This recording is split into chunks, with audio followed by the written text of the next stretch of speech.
안녕하세요. 책 읽어주는 몽실맘이 주일에 찾아뵙니다. 주일하면 일요일.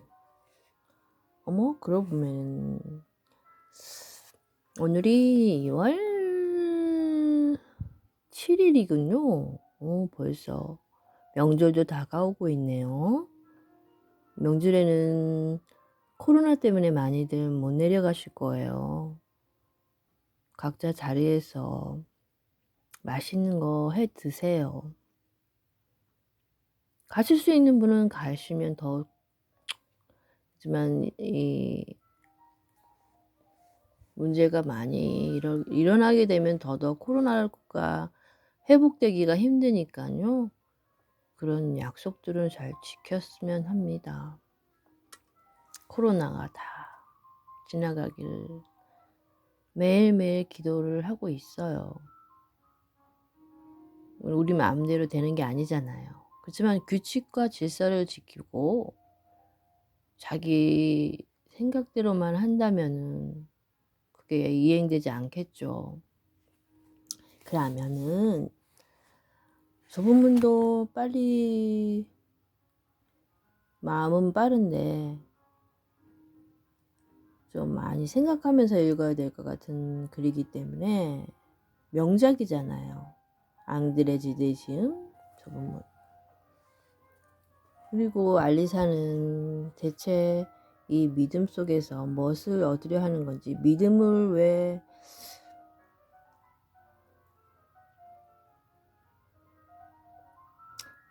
사랑하는 사람을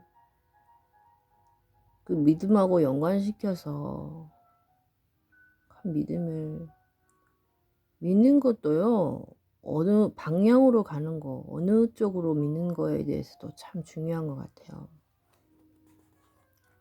이 믿음이 자기가 잘 가고 있는 믿음인지, 믿는다고 하면서 다른 쪽으로 향하고 있는 건 아닌지, 방향도 중요한 것 같아요.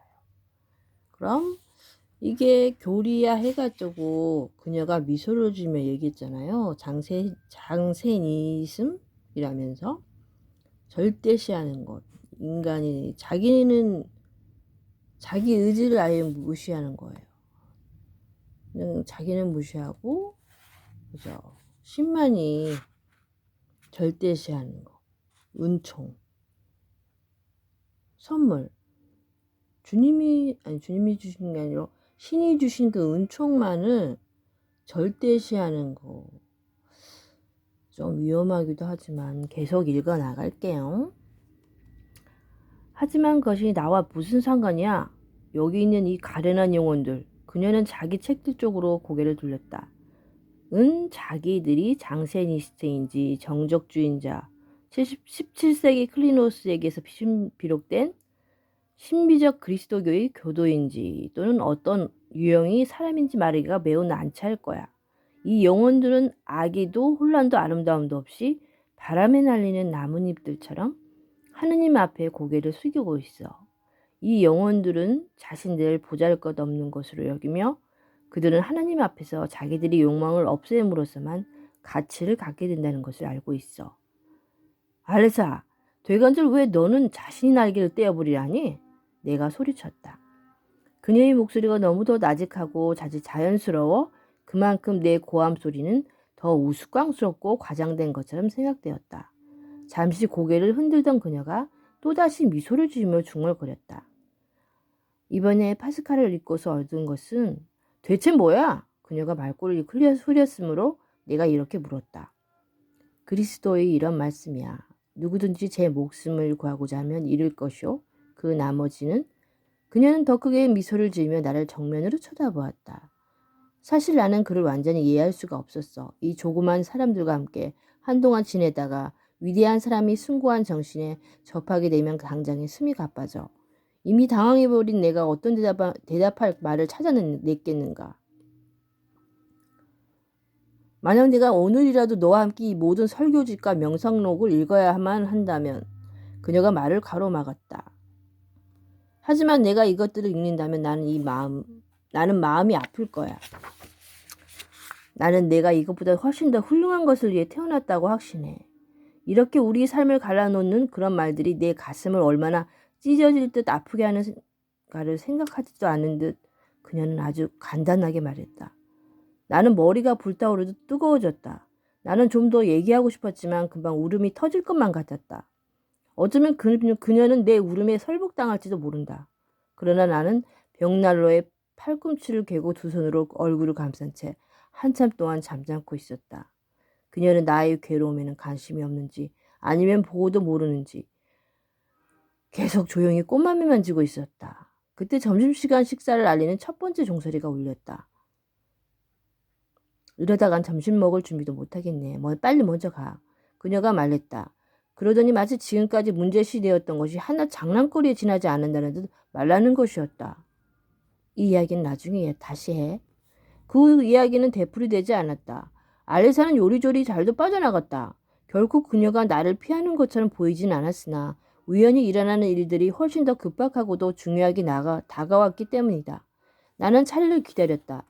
늘 반복되는 가사들 강에서 해야 할 작업이 감독, 소작인들을 찾아보는 일, 날이 갈수록 그녀는 그 일련의 모든 일들을 마친 다음에야 나에게로 왔다. 나에게는 그 나머지 시간, 극히 짧은 시간밖에는 차례가 오지 않았다. 나는 늘 분주한 모습이 그녀밖에는 볼 수가 없었다. 그러나 내가 얼마나 소홀히 대해지고 있는가를 나 자신이 별로 느끼지 못했던 것은 그 자질구레한 일거리들 때문이었고 또한 그녀를 뒤쫓는 것을 내가 포기했기 때문이었는지 모른다. 사실 잠깐의 대학 가운데에서 그런 것들을 더 명백히 깨달을 수 있었다. 알리사가 나에게 잠시 동안 시간을 내줄 경우에도 실상 그건 덧없는 어색한 대화를 나누기 위한 것이었고 그 대화마저도 그녀는 어린애와 장난하듯이 응하는 것이었다. 그녀는 방심한 태도로 미소를 머금고 내 곁을 재빨리 지나갔다. 그러면 나는 전혀 알지 못한 사람 이상으로 그녀가 멀어진 느낌이 들었다. 때로는 그녀의 미소에 어떤 빈정거림이 보이는 듯 생각되기조차 했으며 나를 그렇게 피하는데 그녀가 재미를 느끼고 있는 듯이 생각되기도 했다. 그러면 나는 그녀로부터 내가 기대하는 것이 무엇이며 내가 그녀에게 비난할 수 있는 것이 무엇인지 더 이상 알 수 없게 되어 결국 모든 불만을 나 자신에게로 돌리곤 했다. 행복을 기대했던 며칠이 이렇게 흘러갔다. 나는 하루하루가 흘러가는 것을 멍청하게 바라보았을 뿐 날짜를 느려보고 싶지도 않았고 시간이 흐름을 늦추고 싶지도 않았다. 그토록 나의 고통은 하루하루 커가기만 하였다. 그런데 내가 떠나기 이틀 전 버려진 이희야 및 채굴터 벤치까지 알리사가 나를 동반해 주었기에 그날은 안개라고는 한 점 없는 지평선까지 모든 세세한 부분이 푸르게 물들어 보이고 어렴풋하게 떠돌던 추억까지도 과거 속에 뚜렷이 헤아려지는 것 같은 맑은 가을날의 저녁이었다. 나는 가슴속 푸념을 억제할 길이 없어 어떤 행복을 잃어버렸기에 오늘 나는 이런 불행을 느끼느냐고 물었다. 그러자 즉시 그녀는 대답했다. 제롬, 내가 무엇을 할 수 있겠니? 너는 단지 한양에 사로잡혀 사랑에 빠져 있는 거야. 아니야, 결코 한양이 아니야, 알리사. 내 상상 속의 모습이야. 나는 상상의 모습을 내고 있는 게 아니야. 그녀는 내 연인이었어. 나는 그녀를 부를 수 있어, 알리사. 알리사, 그대는 내가 사랑하던 연인이었어. 그대는 그대 자신을 어찌했든가. 그대는 무엇이 되어버린 것인가. 고개를 숙인 채 천천히 꽃잎을 뜯으면서 그녀는 잠시 동안 대답이 없었다. 그러더니 마침내 빠른 어조로 말했다. 제롬, 전보다 나를 덜 사랑한다고 왜 솔직하게 털어놓지 않니? 왜냐하면 그건 사실이 아니니까. 난 지금보다 너를 더 사랑한 적이 없으니까. 나는 붕괴하여 부르짖었다. 지금이 나를 사랑하고 그러면서도 여전히 나를 아쉬워하고 그녀는 미소를 지으려고 애쓰면서 어깨를 약간 으쓱해 보였다. 나는 나의 사랑을 과거에 묶어둘 수가 없어. 마치 내 발 아래의 땅이 조금씩 꺼지는 것 같았다. 그래서 나는 아무 것에나 매달렸다. 언젠가는 사랑도 나머지 것들과 더불어 사라져 버릴 것이 틀림없어. 내 사랑은 내가 죽을 때까지 함께할 거야. 그것은 조금씩 약해질 거야. 내가 아직도 사랑한다고 하는 알리사는 이미 너의 추억 속에만 존재해. 언젠가는 그 여자를 사랑했었다는 추억만이 남게 될 날이 올 거야. 마치 너는 내 마음속에서 무언가가 내 자리를 대신할 수 있다는 듯이 또는 내 마음이 사랑하기를 그만두어야 한다는 듯이 말하는구나. 나를 괴롭히는 것을 이렇게 즐거워하다니 내 자신이 나를 사랑했다는 것을 모두 잊었어? 나는 그녀의 창백한 얼굴과 떨리는 입술을 보았다. 거의 알아들을 수 없는 목소리로 그녀가 중얼거렸다. 아니야, 아니야. 나의 마음 변하지 않았어. 그렇다면 변한 것은 아무것도 없는 거야. 나는 그녀의 팔을 잡으며 말했다. 그녀는 조금 더 확신에 찬 모습으로 말했다. 한마디면 모든 것이 끝날 거야. 왜 그 말을 하지 못하니? 무슨 말을? 나는 나이가 많아. 그만둬. 나는 나 자신 역시 나이를 먹었다고 우리 사이 나이 차는 아무것도 달라지게 할 것이 없다고 즉시 말했다. 그러나 그녀는 다시 침착해졌다. 유일한 기회는 지나갔고 논쟁이 빠져드는 바람에 나는 모든 유리한 것을 잃어버렸다. 나는 어찌할 바를 모르고 허우적거렸다. 나는 그녀와 나 자신에 대한 불만으로 그때까지 내가 미덕이라고 부르던 것에 대한 막연한 증오와 내 마음의 끈질긴 집념에 대한 상심에 가득 차서 이틀 후 퐁게르 마을을 떠났다. 이 마지막 만남에서 내 사랑의 과장으로 인해 나는 모든 열정을 다 고갈시켜 버린 듯했다. 처음에는 내가 저항했던 알사의 말 한마디가 마침내 나의 항변이 끝난 후에도 여전히 생생하고 의기양양한 모습으로 나에게 머물러 있었다. 그렇다. 어쩌면 그녀의 생각이 옳았는지도 모른다. 나는 환향에 불과한 것을 지나치게 사랑하고 있었다. 내가 사랑했던, 내가 아직도 사랑하는 알사는 더 이상 존재하지 않은 것이다. 그렇다. 우리는 어쩌면 너무 나이를 많이 먹었는지도 모른다. 그 앞에서 나의 전부를 얼어붙게 했던 그녀의 멋없는 변모도 결국은 자연스러운 상태로의 복귀 이외에 더 이상 아무것도 아닌 것이다. 내가 조금씩 그녀를 치켜 세우고 내가 반했던 모든 것으로 그녀를 장식하여 그녀를 하나의 우상으로 빚었다 한들 그런 나의 노고에서 피곤 외에 그 무엇이 남아있는가? 그녀는 혼자 있게 되자마자 자신이 세속적인 수준으로 되돌아갔던 것이다.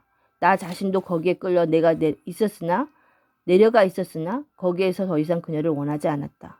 오직 나의 노력으로 그녀를 올려놓았던 그 높은 곳에서 다시 그녀와 함께 있으려면 그 덕행에 대한 헌신적인 노력도 얼마나 터무니없고 환상적인 것으로 보이는지. 조그만 자부심이 적었던들 우리 사랑은 이렇게 쉽게 이루어졌을 것이다.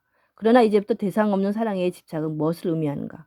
그것은 고집스러운 것이며 더 이상 충실한 것도 되지 못한다. 무엇에 대한 충실인가? 그것은 과거에 대한 충실인 것이다. 가장 현명한 것은 내가 잘못 생각했었다는 것을 인정하는 것이 아닐까? 그러던즉 아테네의 한 학교로부터 추천을 받아 야망이나 흥미는 없었으나 나는 단지 떠나고 싶다는 생각에서 당장 입학하기로 승낙을 했다. 8회 나는 알리사를 다시 만났다. 그것은 3년 후 여름이 끝나갈 무렵이었다. 그 10달 전에 외삼촌이 돌아가신 것을 그녀의 편지를 통해 알고 있었다. 나는 그때 여행하고 있었던 팔레스티나에서 그녀에게 즉시 긴 편지를 써보냈으나 끝내 답장이 없었다. 무슨 구실을 붙였는지 지금은 잊어버렸지만 르하브레에 있게 된 나는 자연스러운 발길로 퐁게르 마을까지 갔다. 나는 거기서 알리사를 만나리라는 것을 알고 있었지만 그녀가 혼자 있지 않으리라는 사실이 걱정스러웠다. 나는 내가 방문한다는 것을 미리 알려두지 않았다. 보통 때처럼 방문하는 기분으로 찾아가는 것이 싫어서 나는 망설이면서 걸어갔다. 들어갈 것인가? 차라리 그녀를 만나지 말고 혹은 그녀를 만나려고 하지도 말고 그대로 돌아갈 것인가? 그래, 그러기로 하자. 가로수길을 산책이나 하다가 요즘도 가끔 그녀가 나와 앉아있지 모르는 벤치에 앉아 보기라도 하자. 그런 다음 내가 다녀간 것을 그녀에게 알려줄 어떤 흔적을 남길 것인가 하고 궁리했다. 이렇게 생각하며 천천히 걸어갔다. 그녀를 만나지 않을 것을 정하고 나자 내 가슴을 옥죄어 오던 씁쓸한 슬픔이 거의 달콤한 웃으로 변했다. 나는 벌써 가로수길에 이르러 있었다. 눈에 띄지 않을까 걱정되어 농가의 마당을 경계짓는 비탈길 가장자리로 걸어갔다. 정원을 굽어볼 수 있는 비탈길의 한 부분을 나는 알고 있었다. 나는 그리로 올라갔다. 새로 만든 울타리가 마당을 둘러싸고 있었다. 지나가는 나의 발소리를 듣고 개가 짖어댔다. 가로수길이 끝나는 좀 더 먼 곳까지 나아가 정원이 담과 마주치자 오른편에서 꺾어 돌았다. 방금 빠져나온 가로수길과 평행되는 너도 밤나무 숲 쪽으로 걸어가다가 채소밭이 작은 문 앞을 지나는 순간 정원 안으로 들어가 볼까 하는 갑작스러운 생각이 나를 사로잡았다. 문은 잠겨 있었다. 그러나 안쪽이 빗장이 튼튼하지 못해서 어깨로 한번 밀면 부러질 것 같았다. 그 순간 나는 누군가의 발소리를 들었다. 나는 담이 움푹 들어간 곳에 몸을 숨겼다. 정원에서 나오는 사람이 누구인지는 알 수 없었다. 그러나 나는 가까이 다가오는 발소리를 듣고 그가 알리사임을 느꼈다. 그녀는 서너 걸음으로 나서더니 조용히 불렀다. 너지, 제롬. 두근거리던 내 심장의 고동이 멈추고 목이 꽉 메어 한마디 말도 나오지 않았다. 그녀가 좀 더 큰 소리로 불렀다. 제롬 너지? 이렇게 가까이서 나를 부르는 그녀의 소리를 듣자 내 몸을 재어오던 감독의 충격이 너무도 생생하여 나는 무릎을 꿇고 쓰러지듯이 주저앉았다. 내가 여전히 대답을 못하고 있자 알리사는 몇 걸음 앞으로 나서서 담을 돌았다. 나는 당장 그녀가 보기가 두려운 듯 팔로 얼굴을 감싸고 있었는데 내 몸에 그녀가 와 닿는 것이 느껴졌다. 그녀가 잠시 동안 나를 향해 몸을 숙이고 서 있는 동안 나는 그녀의 연약한 손을 키스로 뒤덮었다. 왜 몸을 숨기고 있었니? 그녀는 3년간의 이별이 불과 며칠이 지나지 않았었다는 듯이 간단하게 말했다.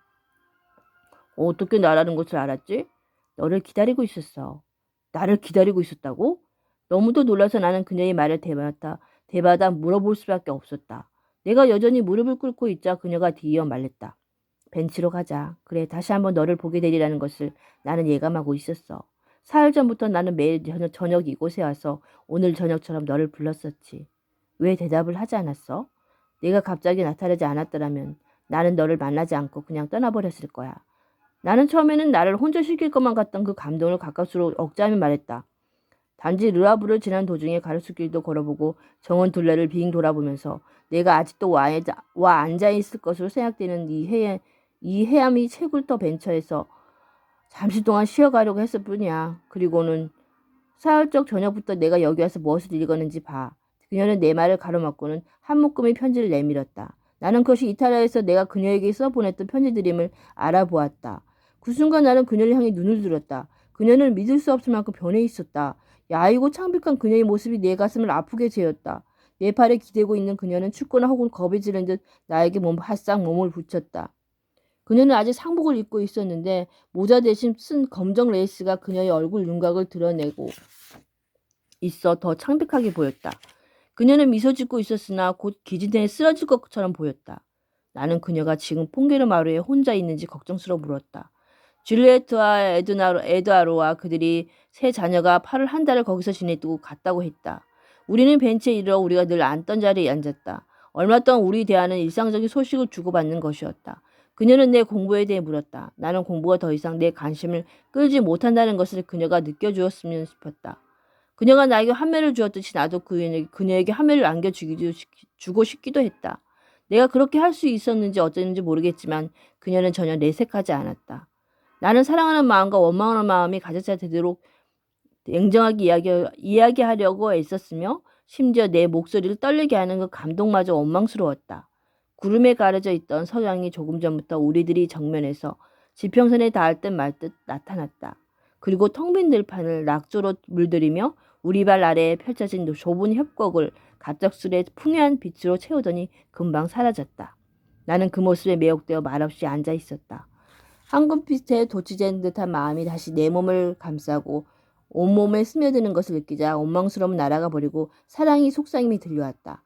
나에게 기대있던 알리사가 몸을 일으켰다. 그녀는 부드러운 종이에 싼 작은 꾸러미를 우도 주머니에서 꺼내 나에게 내밀다가 이내 마음이 내키지 않는 듯 다시 집어 넣어버렸다. 내가 놀라서 쳐다보자 그녀는 말했다.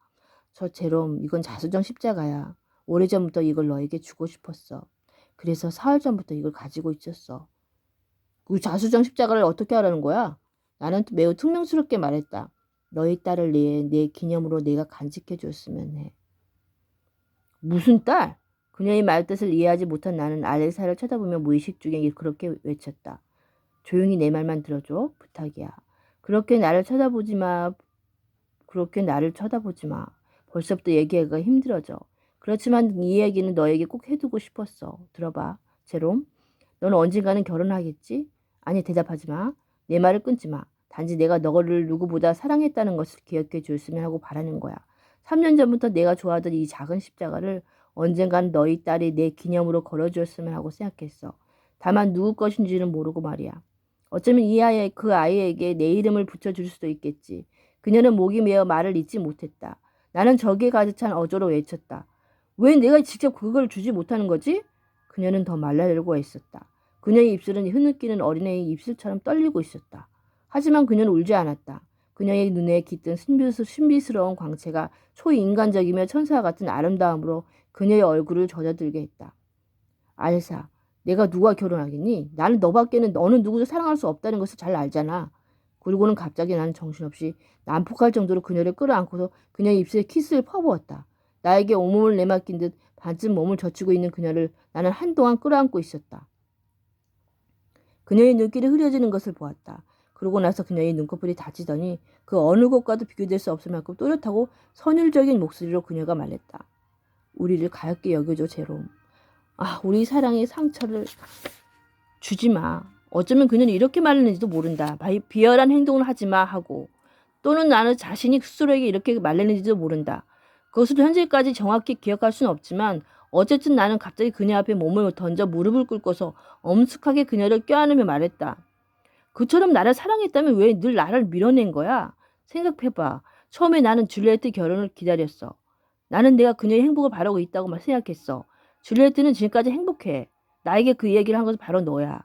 그리고 나는 내가 아버지 곁에서 계속 살기를 원한다고 믿어왔어. 그러나 이제는 모두 떠나고 우리 둘뿐이야. 과거를 안타까워하지 말자. 그녀가 중얼했다. 이제 나는 모든 페이지를 다 넘겨버렸어. 아직 늦지 않았어, 알리사. 아니야, 제롬. 이미 늦었어. 우리가 사랑을 통해 사랑보다 더 위대한 것을 서로 엿보게 된 그날부터 이때는 이미 늦어버린 거야. 제롬, 내 덕택에 나의 꿈은 최고의 높이까지 올라갔었고 따라서 이제는 인간 세상의 어떤 충족감도 그것을 손상시키지 못할 거야. 함께 지내는 우리 생활은 어떤 것일까 하고 나는 가끔 생각해 보았어. 우리의 사랑이 더 이상 완벽할 수 없게 된다면 나는 결단코 견딜 수 없을 거야. 우리의 사랑을. 서로를 잃어버린 삶이 어떤 것일까 하고 생각해 본 적은 없어. 아니, 전혀. 이제 너도 알 것 아니야. 내가 없는 3년 전부터 나는 너무나 큰 고통 속에서 방황하고 있었어. 어느새 해가 지고 밤이 찾아왔다. 추워. 그녀는 일어서면서 내가 그녀의 팔을 잡을 수 없도록 쇼를 바싹 두르며 말했다. 우리를 불안하게 한, 잘 이해하지 못할까봐 두려워했던 성령의 구절을 기억하고 있겠지? 그들은 그들에게 약속되었던 것을 얻지 못하였느니라. 주님께서 가장 좋은 것을 위하여 우리를 간직하여 두셨기에. 아직도 그 말을 믿고 있어? 믿어야만 해. 우리는 아무 말도 없이 계속 나란히 걸었다. 잠시 후 그녀가 말을 이었다. 상상할 수 있니, 제롬? 그 최고의 좋은 것을? 그러더니 갑작스레 그녀의 눈에서 눈물이 솟구쳤다. 그래도 그녀는 그 최고의 좋은 것을 하고 되풀이했다. 우리는 조금 전에 그녀가 나왔던 채소밭이 그 비밀문은 앞에 이르렀다. 그녀는 나를 향해 고개를 돌리며 말했다. 잘 가. 아니, 더 이상 오지 마. 잘 가. 사랑하는 사람. 이제 그 최고의 좋은 것이 시작될 거야. 그녀는 팔을 뻗쳐 양손을 내 어깨에 얹었다. 그리고 표현할 수 없는 사랑이 듬뿍 담긴 시선으로 나를 붙잡는 듯 한편으로는 또 멀리 하려는 듯 그렇게 한동안 나를 바라보았다.